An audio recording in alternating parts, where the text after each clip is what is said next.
আসসালামু আলাইকুম রহমতুল্লাহ। প্রিয় সুদী, কাছে দূরে দেশ ও প্রবাসে যে যেখান থেকে দেখছেন, আপনাদের সকলকে আজকের ভিডিওতে স্বাগত। আজকে আমি মূলত আমাদের শিক্ষা নিয়ে কিছু কথা বলবো। অর্থাৎ আমাদের আগামী দিনের ভবিষ্যৎ যদি আমরা বলি, আমাদের আজকের শিশুদেরকে, সেই শিশুদের জীবন নিয়ে একটি শ্রেণী ছিনিমিনি খেলা করছে এবং তার ষোলকলা মূলত পূর্ণ করে ফেলেছে। ইতিমধ্যেই খবর প্রকাশিত হয়েছে যে প্রাথমিকের যে বই, সেগুলি আগামী এপ্রিলের আগে কোনো ক্রমেই সরকারের হাতে আসছে না বা ছাত্রদের হাতে দেওয়া সম্ভব হচ্ছে না। এই ঘটনাগুলি কেন ঘটছে, কিভাবে ঘটছে, সে বিষয় নিয়েই আজকের আলোচনা হবে ইনশাল্লাহ। আশা করি শেষ পর্যন্ত সাথে থাকবেন এবং আপনাদের মূল্যবান মতামত জানাবেন। প্রথমত, এতদিন পর্যন্ত আমাদের দেশে দীর্ঘ 16 বছর একটানা একটা ফ্যাসিস্ট সরকার ক্ষমতায় ছিল এবং তাদের আমলে একচাটিয়াভাবে সকল এই প্রিন্টিংয়ের কাজ ভারতের হাতে অর্পণ করা হতো এবং ভারত থেকে বা ইন্ডিয়ার থেকেই এই প্রাথমিকের যে বইগুলি, সেই বইগুলি মুদ্রণ হয়ে তারপরে আমাদের বাংলাদেশে আসতো এবং ছাত্রদের হাতে যেত। ভারত থেকে প্রিন্টিং হওয়ার কারণে আমরা অনেক প্রিন্টিং মিস্টেক দেখেছি, অনেক ভুল তথ্য দেখেছি এবং গোজামিল দেখেছি। আর সর্বোপরি আমাদের বাংলাদেশকে খাটো করা হয়েছে এবং বাংলাদেশের মানুষের টাকা ইন্ডিয়াতে পাচার করার একটা সুযোগ তৈরি করেছে তারা। এই সব বিবেচনা করে যখন ফ্যাসিস্ট সরকারের পতন হয়, ইউনূস সরকারের নেতৃত্বে একটি সরকার গঠিত হয়, ইন্টারিম গভর্নমেন্ট, তো তারা মূলত দেশি প্রিন্টের দ্বারস্থ হন এবং তাদেরকে দায়িত্ব দেন যে আমাদের বইগুলি আপনারা ছাপিয়ে দিবেন। তো এখানে অবশ্যই তাদের কিছু দুর্বলতা হয়তো ছিল, নিয়মিত তারা মনিটরিংটা ঠিকমতো করেননি এবং যাদের সাথে কাজ দিয়েছেন, কি চুক্তি করেছেন আমি ঠিক জানি না, চুক্তির ভিতরে তাদের কতটুকু জবাবদিহিতার আওতায় রাখা হয়েছে বা তারা যদি টাইম মতো কাজ শেষ করতে না পারেন, সেই ক্ষেত্রে তাদের উপরে কি ধরনের শাস্তির বিধান করা যাবে, সেই ধরনের কোনো পয়েন্ট সেখানে রেখেছেন কিনা আমি জানি না। এই বিষয়গুলি আমাদের সামনে ক্লিয়ার হওয়া দরকার। তো মূলত দেরি কেন হচ্ছে, এটির পিছনে আমি ষড়যন্ত্র কেন দেখতেছি বা কেন বললাম, এটার মূল কারণ হচ্ছে যে মুদ্রণ মালিক সমিতির যে নির্বাচিত প্যানেল, এই নির্বাচিত প্যানেলের প্রায় সকলেই আওয়ামী লীগের রাজনীতির সাথে জড়িত। আমরা দীর্ঘ 16 বছরের ইতিহাস থেকে দেখেছি যে কোনো একটা নির্বাচন, স্কুলের কমিটি নির্বাচন, এমনকি স্কুলের যে ছাত্রদের যেই একটা নির্বাচন হয় ছাত্র সংসদ, সেইখানেও একচেটিয়াভাবে ভোট ডাকাতি, ভোট কাটা এবং জুলুমের মাধ্যমে সর্বক্ষেত্রে আওয়ামী লীগের বিস্তৃতি ছিল। সেই মুদ্রণ যে মালিক সমিতি, এটাও তার ব্যতিক্রম ছিল না, যে কারণে এখানেও নির্বাচিত প্রায় সকলেই একচাটিয়াভাবে আওয়ামী লীগের লোকজন। বিশেষত সেখানে যে সভাপতি, তিনি মোস্তফা জব্বারের আপন ভাই, ছোট ভাই। তো মোস্তফা জব্বার একজন মন্ত্রী, তার আপন ছোট ভাই কি আমার আপনার কথা মতো চলবে? মোস্তফা জব্বার যেখানে বাংলাদেশ থেকে পালিয়েছে, তার ছোট ভাই কি চাবে যে এই সরকার খুব ভালোভাবে কাজ করুক? বইগুলি তাদেরকে ছাপাইতে দিয়েছে আর তারা যথাসময়ে বইগুলি ছাপিয়ে দিবে আর এই সরকার বাহবা করাবে, এটা কি তারা চাবে? কোনোভাবেই তারা সেটা চাবে না, এটাই হচ্ছে স্বাভাবিক। দ্বিতীয়ত, এখানে সেক্রেটারি যে, সে দীপু মনির, অর্থাৎ সাবেক যে শিক্ষামন্ত্রী ছিলেন দীপু মনি, সেই দীপু মনির বিশেষ বিশেষ আদরের লোক।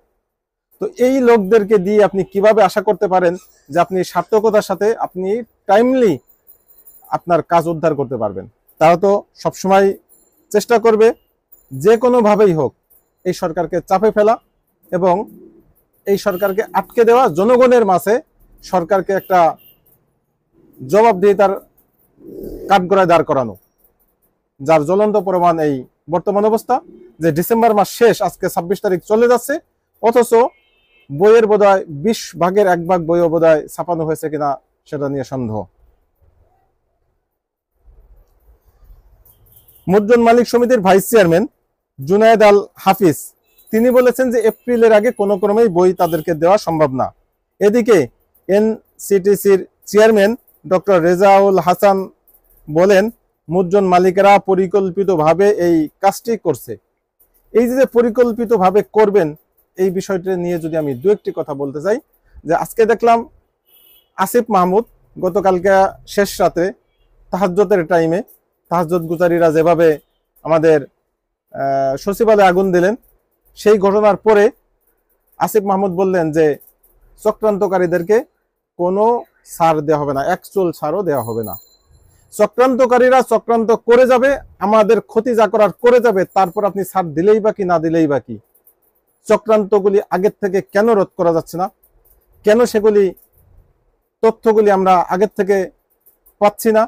সেই বিষয়টাই হচ্ছে বড় প্রশ্ন। তো আমি এই প্রসঙ্গের ভিতরে সচিবালয়ের পুরানোর কথাটা কেন আনলাম, কারণ মোটামুটি বক্তব্যটা একই। এদিকে এনসিটিসির চেয়ারম্যান যেভাবে বলেছেন যে তারা আমাদেরকে চক্রান্ত করে ফাঁসিয়ে দিচ্ছে, এদিকে আসিফ মাহমুদও সেম ঘটনাই বললেন। তো সচিবালয়ের চক্রান্ত কিভাবে হলো? সচিবালয়ের চক্রান্ত স্পষ্টতই এখন মানুষের আর কোনো সন্দেহের অবকাশ নেই, কারণ সেখানে নিচের তলাগুলি বাদ দিয়ে উপরের তলাতে আগুন, এবং একই সাথে 3টা জায়গা থেকে আগুন, আপনার পূব পাশ, মাঝখান, পশ্চিম পাশ, তো একই সাথে 3টা সাইড থেকে আগুন। এগুলি একেবারেই কাকতালীয় বিষয় নয়, নজিরবিহীন। সাথে সাথে আরেকটি তথ্য একটু আগে দেখলাম যে যেই ভবনটি পুড়েছে সেই ভবনের 8 তলায় একটা কুকুরের মৃতদেহ পাওয়া গেছে, একটা মৃত কুকুর পাওয়া গেছে। এটা সন্দেহের দানা আরো প্রকাশিত হচ্ছে যে অবশ্যই এখানে কোনো কিছু লুকায়িত রয়েছে, এমন কিছু রহস্য রয়েছে যে রহস্যটা উন্মোচন করা দরকার। তাছাড়া আমরা শর্ট সার্কিট কখন হয়? সাধারণত ওভারলোড বা বিভিন্ন কিছু সুইচ অন অফ করার সময়, বা একটা হঠাৎ করে একটু বেশি লোডের কোনো একটা কিছু চালানোর কারণেই সাধারণত শর্ট সার্কিটগুলি, এই দুর্ঘটনাগুলি আমরা দেখে থাকি। কিন্তু কালকে ছিল বন্ধের দিন, এবং এমন একটা টাইমে যেই টাইমে কোনো মানুষ খোলার দিনেও থাকার কোনো সুযোগ ছিল না। রাত 1:40, 45, 50-এর সময় কে থাকবে সচিবালয়ে? সেই মুহূর্তে একই টাইমে একটা বিল্ডিং এর 3টা জায়গা থেকে আগুন, যে মাঝখানে বিশাল গ্যাপ, যে এক জায়গা থেকে সমস্তটা পুড়ে তারপরে ওখানে যাওয়ার আগ পর্যন্ত সেখানে নর্মালি আগুন পৌঁছানোর কোনো সুযোগ নেই। তাহলে একই টাইমে 3 জায়গা থেকে কেন আগুন আসে? এ কারণেই আমরা বলছি যে এটা অবশ্যই চক্রান্ত, এবং এই চক্রান্তের সাথে রয়েছে বড় ধরনের কোনো নাশকতার পরিকল্পনা। সেগুলি যদি আমরা আগের থেকে বুঝতে না পারি, তাহলে আমাদের সামনে আরো অনেক বিপদ আমাদের সম্ভাবনা রয়েছে। গত 2 দিন আগে আমরা দেখেছি আওয়ামী লীগের জানুয়ারি এবং ফেব্রুয়ারি কেন্দ্রিক তাদের বড় ধরনের পরিকল্পনা রয়েছে, এবং তারই সম্ভবত এটা ট্রায়াল স্বরূপ ট্রেলার বলে, এই ট্রেলার মুভি তারা প্রকাশ করলো সচিবালয়কে আগুন দিয়ে। সফলতার সাথে এটি তারা উতরিয়ে গিয়েছে। হয়তো সামনে আমরা আরো বড় ধরনের কোনো বিপদ দেখব, যেহেতু আমাদের সব জায়গায় সর্বত্র আওয়ামী লীগের দালালরা বিরাজমান।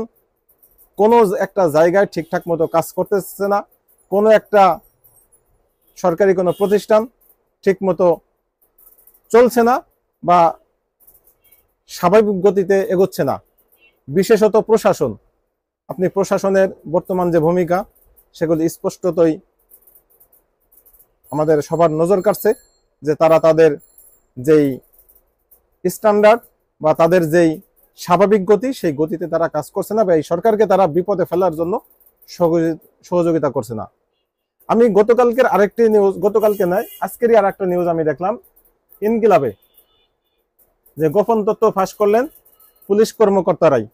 8টি বিভাগে এখনো অন্তর্বর্তী সরকারের 4.5 মাস হলেও আওয়ামী পন্থী সিন্ডিকেটের পুলিশ কর্মকর্তারা এখনো বহাল তবিয়তে। পুলিশ সদর দপ্তর সহ পুলিশের 8টি ইউনিটে কর্মরত থেকে কৌশলে সরকারের গোপন তথ্য পলাতক কর্মকর্তা আওয়ামী লীগ নেতাদের কাছে ফাঁস করছেন বলে অভিযোগ উঠেছে। তার মানে এখনো বিভিন্ন জায়গায় আওয়ামী লীগের খুব যারা দোসর বলে পরিচিত, তারা এখনো বিদ্যমান রয়েছে। এই বিষয়গুলি শুরু থেকে আমরা বলে আসতেছি। সরকারের দুর্বলতা, সবচেয়ে বড় দুর্বলতা এটাই। আপনি যদি অপরাধীকে বারবার ছাড় দেন, তাহলে তাদের অপরাধ বেড়েই যাবে, আপনি কোনোভাবেই তাদেরকে দমাতে পারবেন না। আর যখন আপনি অপরাধীদেরকে দাবরের উপরে রাখবেন, তখন আপনি অন্তত শান্তিতে থাকতে পারবেন। বিষয়টা এরকম যে অপরাধীদেরকে যদি আপনি নমনীয় ভাব দেখান, তাহলে আপনি দরের উপরে থাকবেন, আর আপনি যদি অপরাধীদেরকে দাবরের উপরে রাখেন, তাহলে আপনি অন্তত শান্তিতে থাকতে পারবেন। এখন এই সরকার ডিসাইড করতে হবে তাকে, যে সে কি নিজের শান্তিতে থাকতে চায়, নাকি সে নিজেই দরের উপরে থাকতে চায়। এখন সর্বশেষ যেহেতু ঘটনা ঘটেই গেছে, আমাদের আসলে উত্তরণের পথ কি? উত্তরণের পথ এটা সরকারকেই প্রথমত খুঁজে বের করতে হবে, যেহেতু সমস্যাটা তারাই সৃষ্টি করেছে, এবং যাদের অধীনে ছিল কাজটা তাদেরকে অবশ্যই অবশ্যই জবাবদিহিতার আওতায় আনতে হবে, এবং যে কোনোভাবে দেশীয় যে আইনের ভিতরে যেই আইন অনুযায়ী তাদের শাস্তি দেওয়া যায় তাদের শাস্তির বিধানটা নিশ্চিত করতে হবে। সাথে সাথে কাল বিলম্ব না করে অনতি বিলম্বে একদিনের ভিতরেই আমি মনে করি যে আজকে রাত্রের ভিতরেই প্রয়োজনে গুরুত্বপূর্ণ সকল লোকদেরকে নিয়ে বসে প্রয়োজনে বাংলাদেশের যত বইয়ের রয়েছে, ছাপাখানা রয়েছে, ছাপাখানার সাথে যত বইওয়ালারা জড়িত, যত বড়গুলো লাইব্রেরি জড়িত, প্রত্যেককে আহ্বান করা যেতে পারে সেখানে। তাদের থেকে পরামর্শ নিয়ে প্রত্যেক লাইব্রেরিকে যদি আপনি একটা বই, যে আমাকে আপনি 5 লক্ষ বই ছাপিয়ে দেন, আর একটা লাইব্রেরি আমাকে 5 লক্ষ ছাপিয়ে দিন, এভাবে যদি ভাগ ভাগ করে দেওয়া হয়, তাহলে অন্তত আগামী 1 মাসের ভিতরে, জানুয়ারির শেষের ভিতরে অন্তত ছাত্রদের হাতে বই দেওয়া সম্ভব। এটা আমার নিজস্ব একটা পরিকল্পনা। হয়তো সরকার ভিন্ন কোনো পরিকল্পনা নিতেই পারেন, সেটা সরকারের বিষয়, কিন্তু সর্বোপরি কথা হচ্ছে আমাদের কচি কাঁচা বাচ্চাদের ভবিষ্যতের দিকে খেয়াল রাখতে হবে। তাদের পড়ার জন্য কোনো ক্ষতি না হয়, তাদের বছরের জন্য কোনো গ্যাপ না হয়, এবং তাদের যে সূচি, এই সূচিতে যেন কোনো সমস্যা তৈরি না হয়, অর্থাৎ তারা যেন তাদের পাঠ্যক্রমটা শেষ করতে পারে, এই বিষয়টা আমাদের খেয়াল রাখতে হবে। কারণ আমাদের আজকের যে কচি কাঁচা বাচ্চা, তারাই কিন্তু আমাদের আগামী দিনের ভবিষ্যৎ।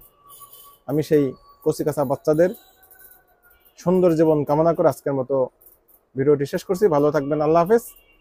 আসসালামু আলাইকুম ওয়া রাহমাতুল্লাহি ওয়া বারাকাতুহু।